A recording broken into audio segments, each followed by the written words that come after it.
ನ್ಯಾಯಾಧೀಶರ ಮುಂದೆ ಶಾಸಕ ಮುನಿರತ್ನ ಅಳಲು. ನ್ಯಾಯಾಲಯದಲ್ಲೇ ಬೇಕಾದರೆ ರಾಜೀನಾಮೆಯನ್ನ ಕೊಡ್ತೀನಿ, ಆದ್ರೆ ನನಗೆ ಈ ರೀತಿಯ ಹಿಂಸೆಯನ್ನ ತಡೆದುಕೊಳ್ಳೋಕೆ ಆಗಲ್ಲ.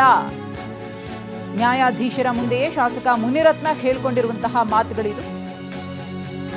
ಭಾವುಕರಾಗಿಯೇ ನ್ಯಾಯಾಧೀಶರ ಮುಂದೆ ಮುನಿರತ್ನ ಮಾತನಾಡಿದ್ದಾರೆ ಅನ್ನೋ ಮಾಹಿತಿ ಲಭ್ಯವಾಗಿದೆ.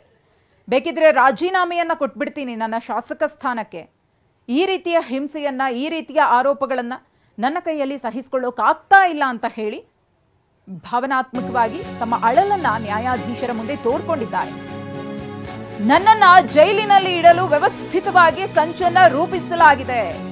ಲೋಕಸಭಾ ಚುನಾವಣೆಯ ಬಳಿಕ ಇದೆಲ್ಲ ಶುರುವಾಗಿದೆ ಅಂತ ಮುನಿರತ್ನ ನ್ಯಾಯಾಧೀಶರ ಮುಂದೆಯೇ ಆರೋಪವನ್ನು ಮಾಡಿದ್ದಾರೆ. 5 ವರ್ಷಗಳ ಬಳಿಕ ಅತ್ಯಾಚಾರ ದೂರನ್ನ ಕೊಡಿಸಿದ್ದಾರೆ. ಆಕೆ ನನ್ನ ವಿರುದ್ಧ ಮೊದಲೇ ದೂರು ಕೊಡಬಹುದಿತ್ತಲ್ವಾ ಅನ್ನೋ ಪ್ರಶ್ನೆಯನ್ನ ಕೂಡ ಎತ್ತಿದ್ದಾರೆ ಮುನಿರತ್ನ.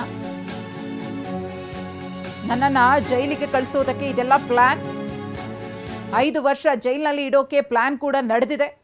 ನ್ಯಾಯಾಧೀಶರ ಮುಂದೆಯೇ ಮುನಿರತ್ನ ಆರೋಪವನ್ನು ಮಾಡಿದ್ದಾರೆ. ಮುನಿರತ್ನ ಪ್ರಕಾರ ಇದೆಲ್ಲವೂ ಕೂಡ ಮುನಿರತ್ನರ ವಿರುದ್ಧ ನಡೆದಿರುವಂತಹ ಷಡ್ಯಂತ್ರ. ಈ ಕುರಿತು ಮತ್ತಷ್ಟು ಮಾಹಿತಿಯನ್ನ ಕೊಡ್ತಾರೆ ನಮ್ಮ ಪ್ರತಿನಿಧಿ ಜಗದೀಶ್. ಜಗದೀಶ್, ಪರಪ್ಪನ ಅಗ್ರಹಾರ ಜೈಲಿನಿಂದ ಬಂದ ಹಾಗೆ ಮತ್ತೆ ಜೈಲಿಗೆ ವಾಪಸ್ ಆಗುವಂತಹ ಪರಿಸ್ಥಿತಿ ಮುನಿರತ್ನ ಅವರಿಗೆ ಎದುರಾಗಿದೆ. 14 ದಿನಗಳ ನ್ಯಾಯಾಂಗ ಬಂಧನವನ್ನು ವಿಧಿಸಲಾಗಿದೆ. ಇದೇ ಸಂದರ್ಭದಲ್ಲಿ ನ್ಯಾಯಾಧೀಶರ ಮುಂದೆ ತಮ್ಮ ಅಳಲನ್ನ ಕೂಡ ತೋಡ್ಕೊಂಡಿದ್ದಾರೆ. ಏನೇನು ಹೇಳಿದ್ದಾರೆ ಅಂತ?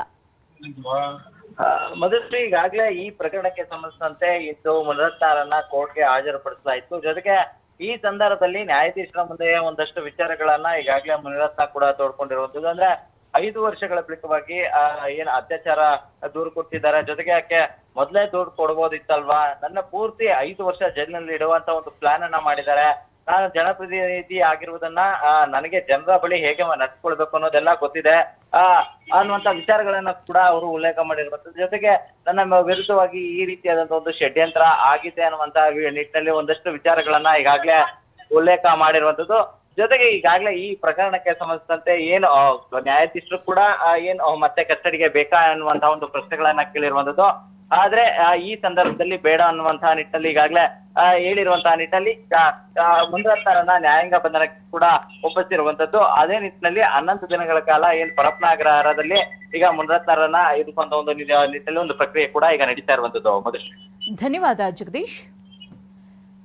14 ದಿನಗಳ ನ್ಯಾಯಾಂಗ ಬಂಧನವನ್ನ ಶಾಸಕ ಮುನಿರತ್ನಗೆ ಅತ್ಯಾಚಾರ ಪ್ರಕರಣದಲ್ಲಿ ಕೋರ್ಟ್ ವಿಧಿಸಿದೆ. ಅದರ ಜೊತೆಗೆ ಮುನಿರತ್ನ ಒಂದಷ್ಟು ಇಲ್ಲಿ ಆರೋಪಗಳನ್ನು ಮಾಡಿದ್ದಾರೆ. ತಮ್ಮ ವಿರುದ್ಧ ಷಡ್ಯಂತ್ರವನ್ನು ಮಾಡಲಾಗಿದೆ, 5 ವರ್ಷ ಜೈಲಿನಲ್ಲಿ ಇಡೋದಕ್ಕೆ ಪಕ್ಕಾ ಪ್ಲಾನ್ ಅನ್ನು ಮಾಡಿಕೊಂಡು ಈ ರೀತಿಯಾಗಿ ಖೆಡ್ಡಾವನ್ನ ತೋಡಿದ್ದಾರೆ ಅಂತ ಹೇಳಿ ನ್ಯಾಯಾಧೀಶರ ಮುಂದೆಯೇ ಒಂದಷ್ಟು ಗಂಭೀರ ಆರೋಪಗಳನ್ನು ಕೂಡ ಇಲ್ಲಿ ಶಾಸಕ ಮುನಿರತ್ನ ಮಾಡಿದ್ದಾರೆ. ಅಷ್ಟು ಮಾತ್ರವಲ್ಲ, ಇಷ್ಟೆಲ್ಲ ಮಾಡ್ತಿದ್ದಾರಲ್ಲ, ಇದನ್ನೆಲ್ಲ ನನ್ನ ಕೈಲಿ ಸಹಿಸ್ಕೊಳ್ಳೋಕೆ ಆಗ್ತಾ ಇಲ್ಲ. ಒಂದು ವೇಳೆ ಬೇಕಿದ್ರೆ ಇಲ್ಲೇ ನಿಂತಲ್ಲೇ ನಾನು ರಾಜೀನಾಮೆಯನ್ನ ಕೊಟ್ಬಿಡ್ತೀನಿ, ಆದರೆ ಈ ರೀತಿಯ ಹಿಂಸೆಯನ್ನ ಕೊಡಬೇಡಿ ಅಂತ ಹೇಳಿದ್ದಾರಂತೆ.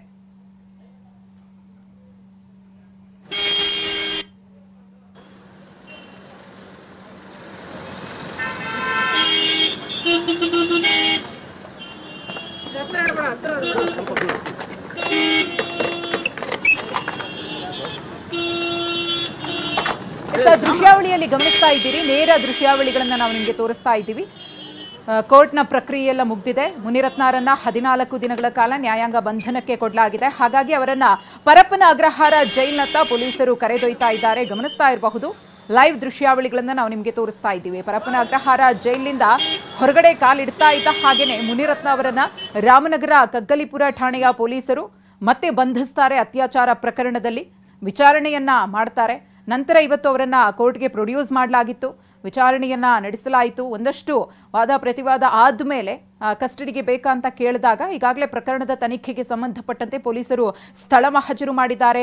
ಜೆಪಿ ಪಾರ್ಕ್ನಲ್ಲಿರುವಂತಹ ಒಂದು ಗೋಡಾನ್ನಲ್ಲಿ ಸ್ಥಳ ಮಹಜರು ಆಗಿದೆ. ಖಾಸಗಿ ರೆಸಾರ್ಟ್ನಲ್ಲಿ ಸಂತ್ರಸ್ತಿಯನ್ನ ಕರೆದೊಯ್ದು ಸ್ಥಳ ಮಹಜರನ್ನ ಮಾಡಿದ್ದಾರೆ.